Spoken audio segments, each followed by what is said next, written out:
since those early volunteers from Hastings who joined the 1st Minnesota Regiment, answering President Lincoln's call to defend the Union, to today, where we pay tribute to another group of special volunteers, a group of 5 special men who answered our nation's call to defend our freedom here and around the world. The population of Hastings was 5,600 citizens in 1940. What does it say about a community when 5 of its young men are chosen to serve in an elite special force comprised of only 1,800 men? These men bring to life the words said by Winston Churchill: "Fear is a reaction. Courage is a decision." On February 17, 2015, the City of Hastings, by proclamation, recognized these men for receiving the highest civilian honor bestowed by Congress, the Congressional Gold Medal. Francis Brooke, Dale Hamilton, George Hill, James Moore, John Hankus. Today, we have an opportunity to celebrate the lives of these brave soldiers and to dedicate a portion of this building in their memory. We do so that generations to come will remember their sacrifice and service to a grateful nation. Thank you.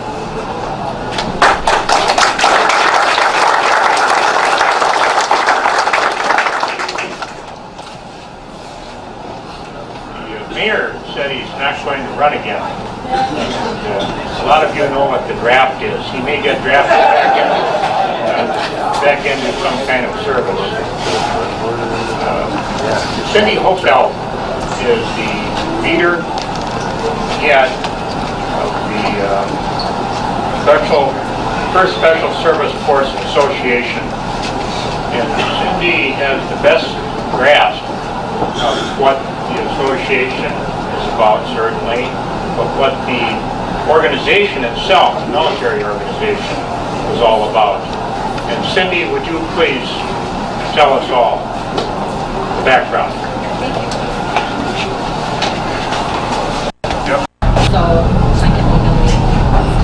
I'm welcoming everybody. My name is Cindy Hopel, and I'm on the board. My father, who grew up in St. Paul, was also a member of our Special Service Force. South St. Paul, that's how we got involved. And many of our family members have been and still are very involved with the association. So we've been down here with Ed. Ed asked me to come at first, Ed Rivenis, and I'd like to thank you for everything he's done as our leader. So thank you, Ed. And he asked us to come. My son has been to some meetings, and Tricia and Tricia and I, we're just very privileged to have been asked, and are really grateful we got to go. So I am excited that you have this distinction of having 5 citizens from Hastings that were all members of this elite group. And I've been asked to read a brief history of the First Special Service Force. So the First Special Service Force was formed in 1942 as a top secret unit made up of U.S. and Canadian soldiers. The force served in the Pacific Theater on the Aleutian Islands of Kamchatka and Kiska in mid-August 1943. Following the Kiska campaign, the force moved to the European theater. The force was assigned the impossible task of clearing the Nazis from the mountaintops of the Winter Line in Italy. The FSSF entered combat on December 3, 1943 with a strength of only 1,800 men and completed their mission on January 17, 1944 with fewer than 500 men. In capturing Monte La Defensa and several other heavily defended mountaintops, the FSSF broke the Nazi winter line, enabling the U.S. 5th Army and the British-Canadian 8th Army to move up the Italian peninsula with the objective of liberating Rome, and they eventually were the first into Rome. Following the mountain campaign, the force moved to the Anzio beachhead, where it was assigned 8 miles of the right flank. With fewer than 1,100 men, the FSSF faced a full division of 10,000 Nazi soldiers. For 99 days without relief, the force conducted continuous patrols and night raids into enemy territory at the cost of 106 killed and over 300 wounded. It was at Anzio where the force was given the name the Black Devil by the Nazi soldiers because of their blackened faces and stealth uniforms. The force led the breakout from Anzio and is recognized as the first Allied unit to enter Rome, which I already said, on June 4th, 1944, 2 days prior to the D-Day landings on Normandy. Following the liberation of Rome, the force was assigned to the 1st Airborne Task Force, spearheading the Allied landings in southern France on August 15, 1944, 1 year to the day after their Kiska landing. The 1st Special Service Force was deactivated on December 5th, 1944. In 251 days of combat, the 1st Special Service Force suffered 2,314 casualties, 134% of combat strength, capturing over 30,000 prisoners, won 5 U.S. campaign stars, 8 Canadian battle honors, and never failed a mission. On February 3rd, 2015, the United States Congress presented the Congressional Gold Medal to the 1st Special Service Force, the highest honor bestowed by Congress. The presentation ceremony was held in Emancipation Hall of the United States Capitol, with 43 force veterans and over 800 family members and friends in attendance. We do have that video with us today. Hopefully we can show it. The 1st Special Service Force is the forefather of today's Special Operation Forces in the United States and Canada.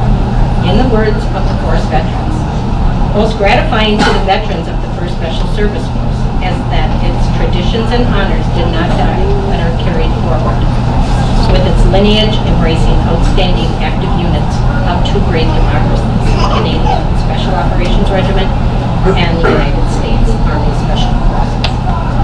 So, again, thank you for the opportunity for me to be here. And if you have any questions about the force, we have reunions every year. We'll be at that table over there. If you decide you want to become a member of the association, then you will get our Spearhead newsletter. So any of that information can be done over there. And I'd also like to point out, and I did this on my own, so I hope it doesn't make anybody nervous, but I have a bucket here, and I just know that this has cost the Legion some funds, and it's a free will donation. If you're so inclined, maybe I'll just set it over there. Anybody, and then maybe they can recoup some of their funds. So, thank you. Thank you again. Thank you, Cindy, and thank you for the great work that you do. I'd like to recognize some veterans that are here. Dakota County Commissioner Mike Slavic. Mike, yep, there he is. Thank you for coming.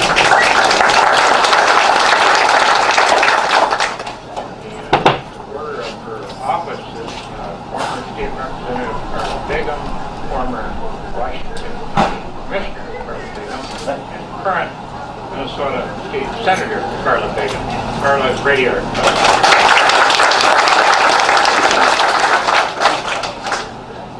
We have representatives of the Special Forces Association here today, and I'd like to ask them to stand and be recognized and thank them for the contribution to this.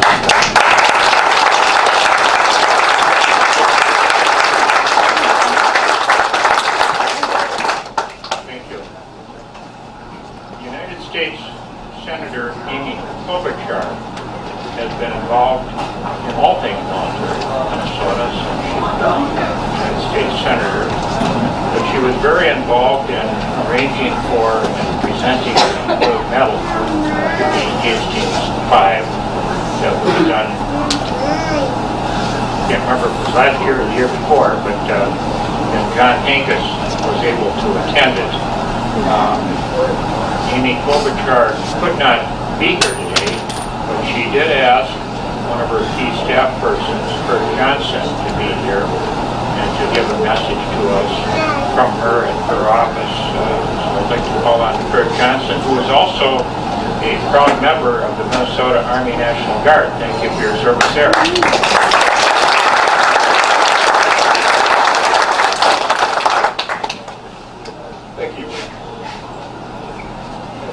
times than ones I get to say that I have kind of the best job here in our office because I spend the most of my time working on military and veteran affairs issues. So no matter what's going on in state politics, etc., Minnesota has a very strong and proud tradition of honoring our service members and coming together for events like today and recognizing them and bringing their families together to share stories and making sure that their legacy lives on.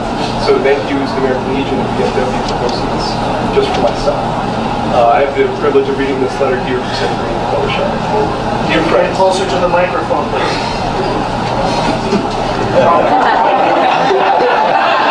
yes, I am also 6'4".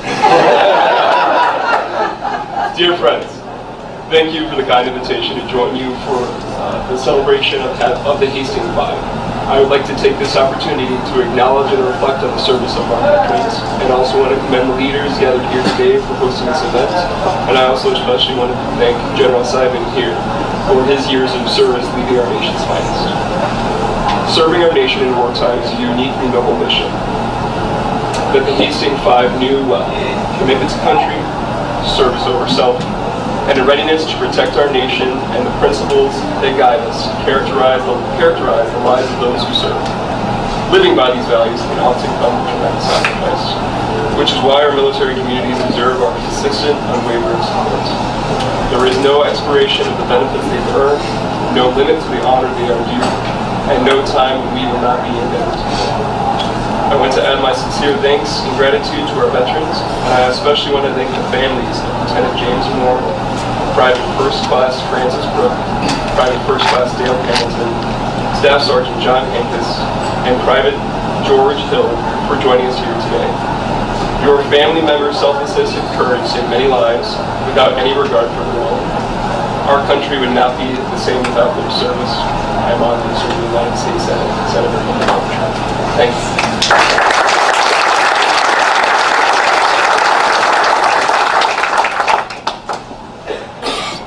One of the benefits of speaking first is they get to adjust the microphone. I want to also recognize the curator of the Minnesota Military Museum, Camp Ripley, Doug Thompson, and Doug arranged for several of the exhibits that are here today. Thank you, Doug, for that.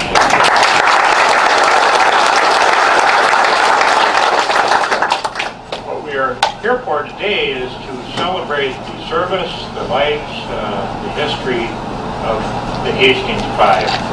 And there is a speaker for each of those 5 that will talk to us now. I'd like to call first on behalf of Lieutenant James Moore, who was killed in action in 1944, Dan McGinnis.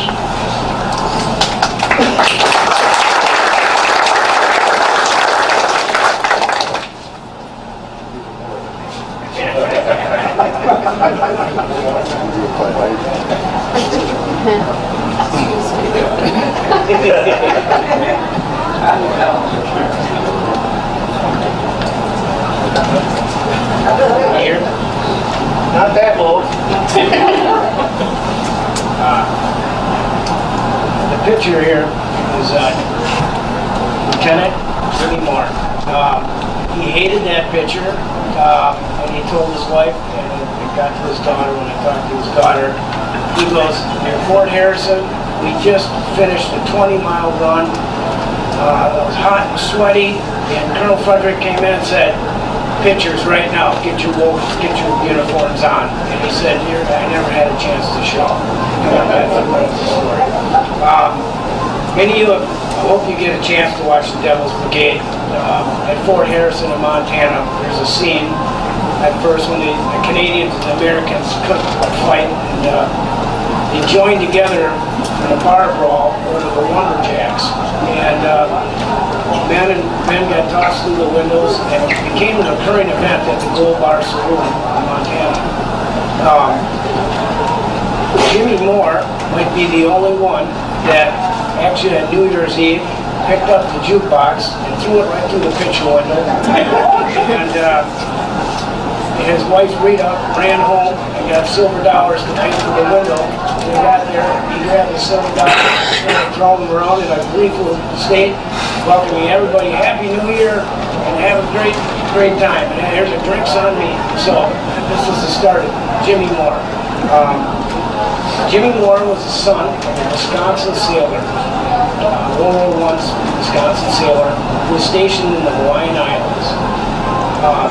Dennis Moore met Josephine, and they got married, and they had 3 sons. Jimmy was the oldest, was born June 27, 1922. Josephine, there was a severe flu-like epidemic in the Hawaiian Islands that caused thousands of people to die in the 20s. She survived, although she bared her cross losing an eyesight, so she became blind. Dennis, the Great Depression started. Dennis looked for work, and one of the most prosperous places still working was Hastings. The building of Lock and Dam number 2 sheltered Hastings from the Depression. So Dennis Moore came to Hastings and opened up a barbershop down here at the old Bench building. And he thrived in his business. His wife donated her time sewing and fed the poor. In this meantime, Hankus and Moore got to know each other through a little saloon called Charlie Mountains. Hankus would be in there shining shoes for a nickel.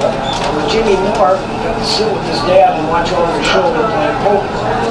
And this poker trade really helped out in Fort Harrison, down in future training.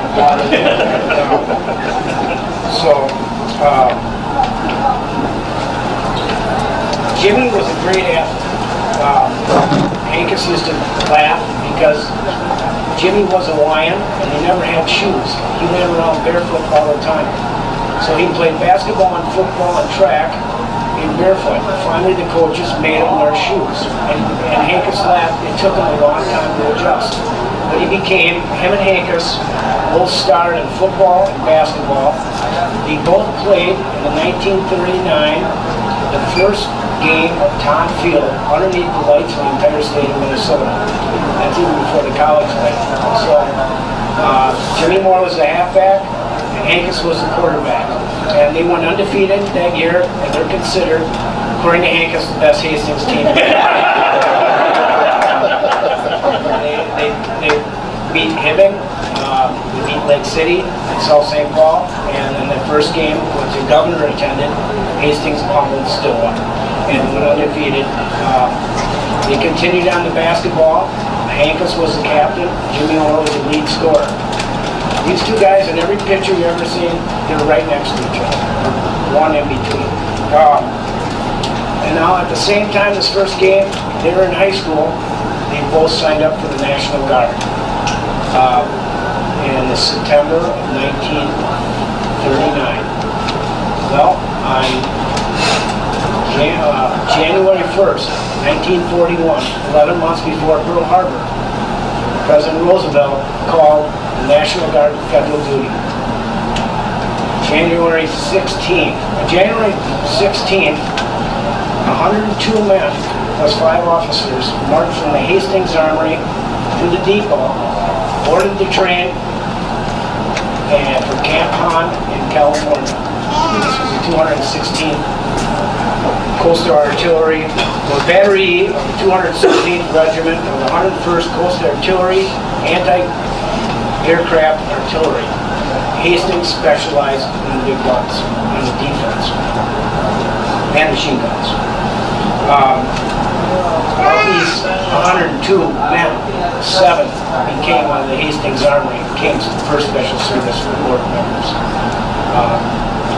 And as Mayor Hicks pointed out, on 5,000 people, through the war effort from 1940 to 1945, Hastings put 800 men into the war. 102 were the first batch. It's quite, Hastings has a very solid military history. Of these 7 men, 5 were from Hastings. 6 of these 7 were in the regiment company, 4th company of the 3rd regiment. So everybody but Hankus served in the same 100 men. So one story Hankus told me, it was winter time, about 8 of us guys were playing poker in the cabin of Fort Harrison, when suddenly we heard footsteps on the roof. Shorty Hill called out, "That's more, that's more." And all of a sudden, they hear clanging of the flue of the stovepipe. Moore had dropped 250 caliber bullets down the stovepipe. Hankus said, "You never seen 10 people hit the door all at once." And they all dove up and the stove did explode.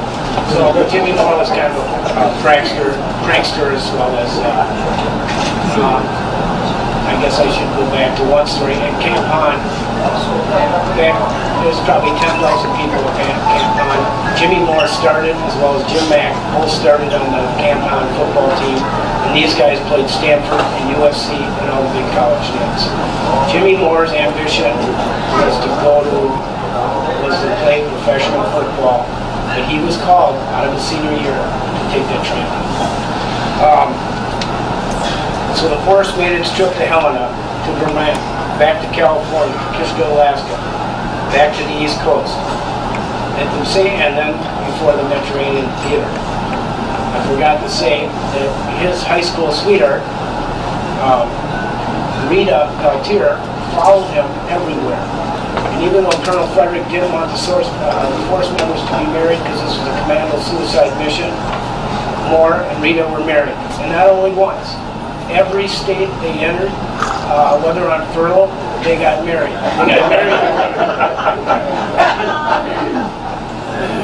Jimmy Moore and Rita were married 13 times in 13 different states. And very proud of it. As they head for the Mediterranean and to Italy, it was on Jimmy Moore's birthday, after they captured Rome, on June 4th, 1944. June 27th, 1944, he got word that he had a baby daughter on his birthday. And 2 months later, on September 6th, defending the Italian border, Jimmy Moore was Second Lieutenant Jimmy Moore had just, with 23 men, held the road where 10,000 Germans were trying to cross, and if they crossed, they would go into Normandy.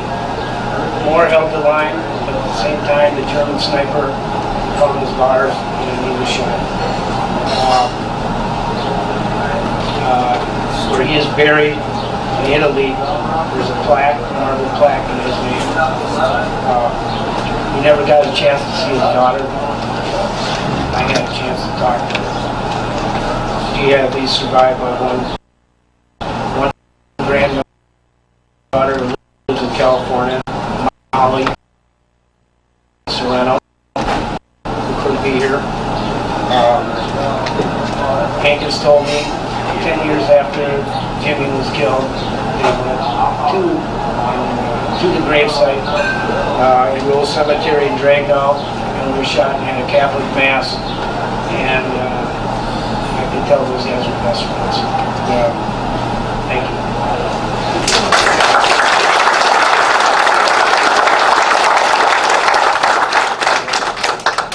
Thank you, Dan McGinnis.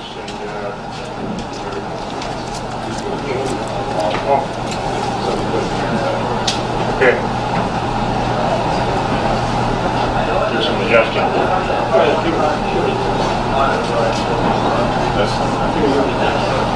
1, 2, 3, 4. Oh yeah. Thank you. Danny, great job. And remembering Lieutenant Moore and telling us about him, because none of us, almost nobody here ever knew him. But Danny, thank you for your organizational efforts and helping put this together today. And not only that, for painting the room. So, wonderful.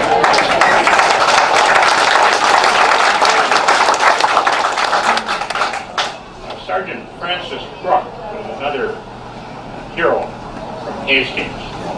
And he has been passed away. He passed away quite some time ago. But his son-in-law, who was quite a student of Sergeant Brooks' military history, is here, and although I read the stories, Mark, about your efforts to research your wife's father's career, it sounds like he was a very quiet person that didn't talk about it hardly ever. But you sought it out and found out a lot about it, and Mark Byer, Sergeant Brooks' son-in-law, is here to tell us the memories of Sergeant Brooks.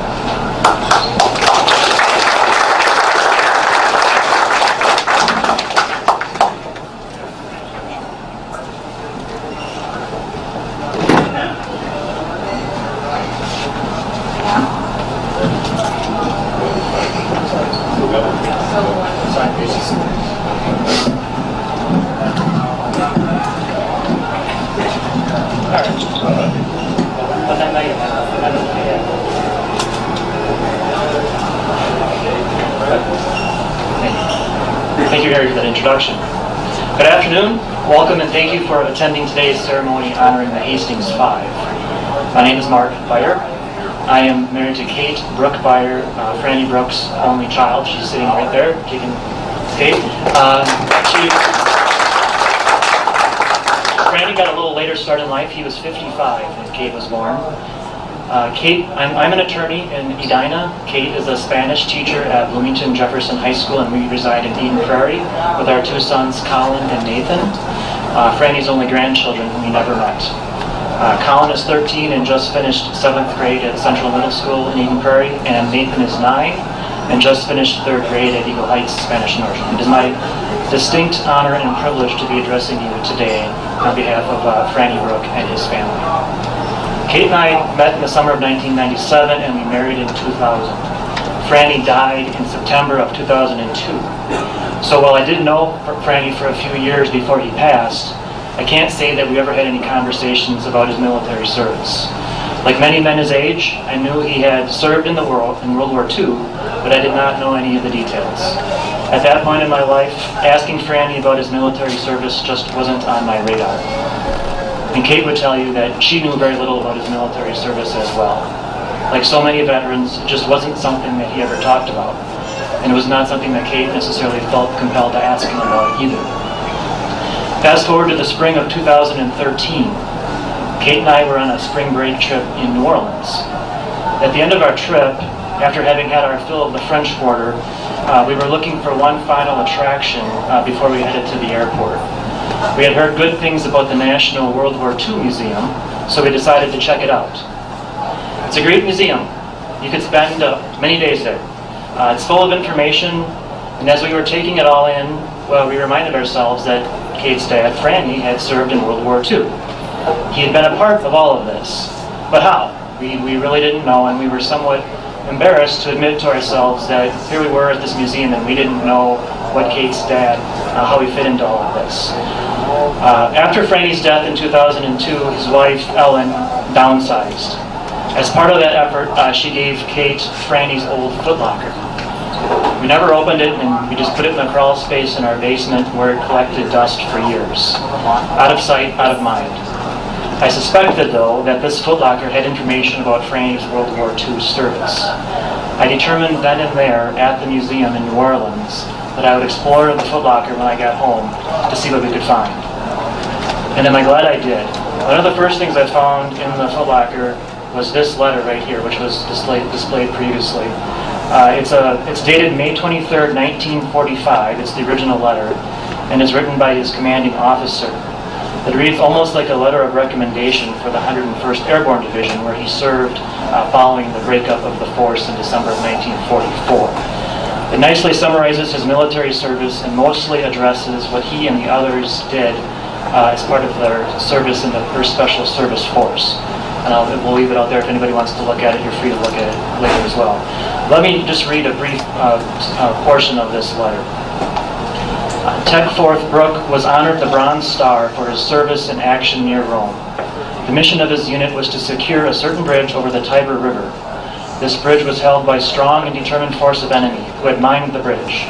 Tegforth Brook, then a machine gunner, captured the bridge intact and killed or captured the entire enemy group defending it. As my subsequent research has revealed, that was the Margarita Bridge in Rome.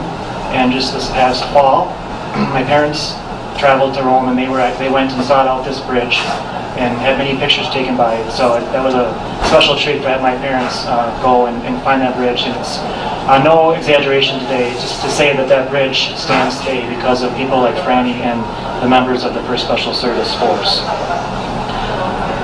Needless to say, after reading this letter, my curiosity was piqued. I had no idea the extent to which Franny had been on the front lines of combat during the war. And this is my father-in-law we were talking about. The letter set me on the path of researching the 1st Special Service Force in earnest. I jumped on the internet and found websites and various videos about the force. And if you'll indulge me, I want to play a quick 2-minute video that is from a documentary called Daring to Die. It's a 2-minute video that kind of summarizes a lot of what the force is about.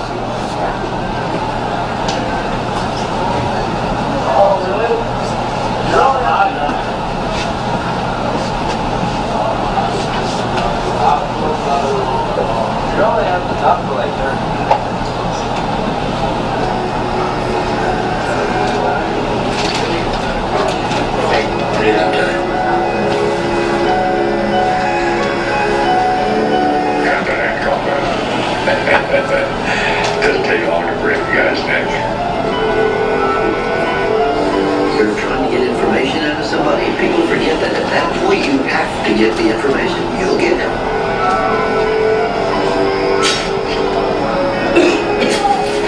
Those Germans killed those guys, so we gotta do a little killing of our own, so it was probably an incentive.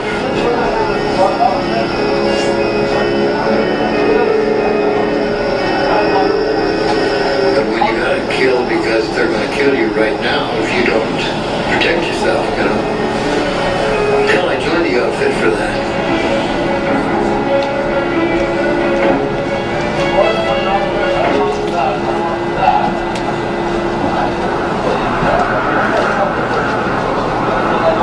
Their enemies called them murdering bastards and throat slitters.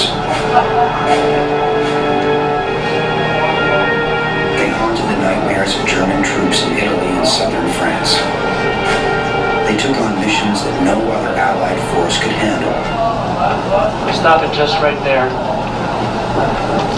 That's Shortyville right there in the inspiration. Never want to. They did routinely what others said could not be done. They killed 25 of their enemy for every man they lost. They captured 235 enemy soldiers for every man of theirs taken prisoner. They were one of the most feared and deadly Allied combat units during the Second World War. They are the 1st Special Service Force, or as they like to be called, the Black Devils.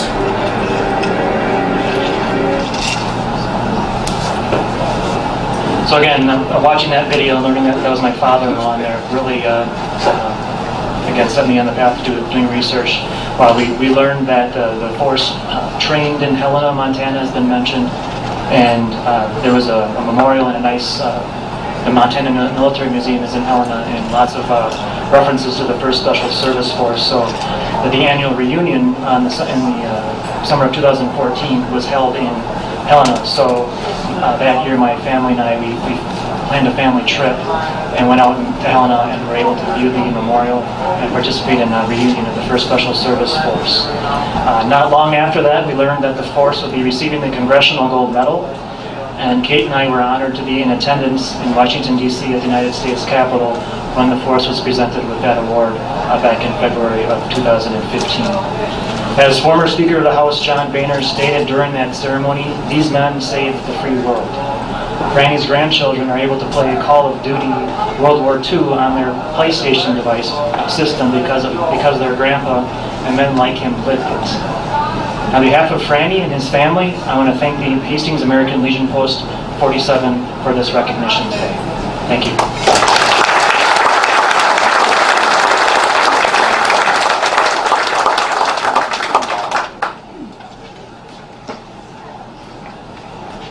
Mark Fire, thank you very much. Great job. Talking about your father-in-law. Gary Hamilton is the son of Sergeant Dale Hamilton, the third Hastings hero that we are recognizing today. And Gary, would you give us mementos and reminders about his service?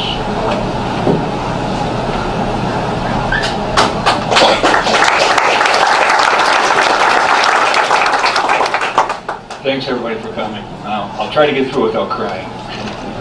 I don't know if I'll be able to do it. I gave a speech to my wife 5-6 times. I never got through without crying, so I'll try my best. My dad never talked about the war. I never knew he was in a war. And I'll tell you some stories how I found out. But if my dad was here, he was a man of few words. He would have said, yes, I served in World War II. And yes, probably the true hero was James Moore that never made it back. He was born in Iowa in 1920, moved to Hastings when he was 18 years old, joined the National Guard with his brother George in 1941, and there's a picture of the Legion there. They got 6 brothers that joined up at that time. He volunteered for the force, out of the Guards. So the rest of this program, I'm going to narrate on the photos that were taken. Gary Hamilton was speaking on behalf of his father, Dale Hamilton, who was in 4-3. He gave a great talk, and also continued and spoke how his dad Dale, after the force disbanded, he went in and fought in the Battle of the Bulge. The next picture here is Ray Hamilton, and he's pictured with a white parka, which Ray wore in high school, and never realized it was his dad's parka in the 1st Special Service Force. And in 2003, after his dad's death, he donated the parka to the Camp Ripley Museum. But Fort Ripley brought the parka down, so that was a nice picture. The next speaker was Jim Johnson, who spoke on behalf of his uncle, John Hankus. John was in 5-2, 5th Company of the 2nd Regiment, was a staff sergeant, and lived the age of 95, 96. Jim gave a great talk, wish we had it here, but the Hankus, Hankus was a great father for all the entire Johnson family. Now here's just a picture of the Hankus table at the dedication. There's many pictures. There's a Congressional Gold Medal, there's a Norwegian Award, and other pictures and articles. John Hankus pictured here when he was with, before he entered the 1st Special Service Force, when all the Hastings guys went to Camp Hahn in California. This was when he was with the 216th Battery E, the anti-coastal artillery. And there's Hankus when he was in the 1st Special Service Force, probably in Montana, riding a horse, a rare picture. This is the Johnson family that John Hankus and his wife Tina helped raise. So many thanks, holding the plaque. Now we have Butch Keane speaking on behalf of his uncle, George Shorty Hild. Butch gave a nice short talk on a few Shorty's stories, which are legendary, and his practical jokes made many people laugh. There's a picture of Shorty after his 2nd jump at Fort Harrison in Helena, Montana. Took 2 jumps to qualify, so that's a picture of Shorty. Now this is a rare photo. Of the 6 guys in the photo, 4 from Hastings, 4 of the Hastings 5. On the top left is Dale Hamilton. On the right top is Jimmy Moore. The 2nd man in, and the bottom is John Hankus, and the next guy next to Hankus is Shorty Hild. The 2 guys on the outside, the left and the right, supposedly are from St. Paul, but no names, and they're unidentified. Purple Heart, and a few of these got it, but I think this one's Shorty's. The reason why we're here is these men collectively won the Congressional Gold Medal, the United States Congressional Gold Medal. Hankus was there to receive it in 2015, February 2015. The highest honor in the United States. This is the flag they marched under. And these are the 5 guys in their military pictures. Francis Brooke, Dale Hamilton, John Hankus, Shorty Hill, Jimmy Moore. To conclude, getting close to the end of the dedication is the plaque Ed Rivness is holding up for the Hastings 5, and pictured on the left is Cindy Holford, future 1st Special Service Force President. Another picture of Ed and Cindy unveiling the flag. A picture of the Mark and Katie Beyer family, which Katie's dad was Francis Brooke. The leader of the 1st Special Service Force was Lieutenant Colonel Frederick, who became a General Frederick, who was probably the only general that ever was wounded 9 times in World War II. Now this is on behalf of the Cindy Johnson Holfield Johnson family. This was their dad's uniform and a few pictures. Now Doug Thompson from Fort Ripley, the curator at the museum, brought down a display of a 1st Special Service Force, the uniform they wore, and some of the things they carried in their pack. Everything from razor blades to cigarettes. There's many books written about the Devil's Brigade, the 1st Special Service Force.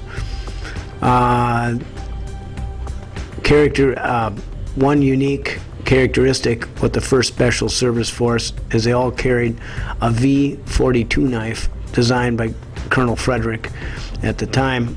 It was a weapon that they carried and wore down on their calf. Now, this was used in many ways in combat. So, the veterans, the Hastings VA volunteer woodsman built an enclosed case for the Hastings 5 plaque and Hankus's memorabilia. This is on display in the main room at the Hastings Legion, Post 47. Here is a sign which Ed had made that overhangs the entrance of the Hastings 5 Gold Room. Again, this is the medal they earned. And there's Hankus receiving the gold medal in honor and with the 4 friends who couldn't receive this honor. Thank you, and a special thanks to one pitcher we never had was Gordy Gathright, who opened the ceremony up with the Pledge of Allegiance, a prayer, singing the national anthem, and then closed on final remarks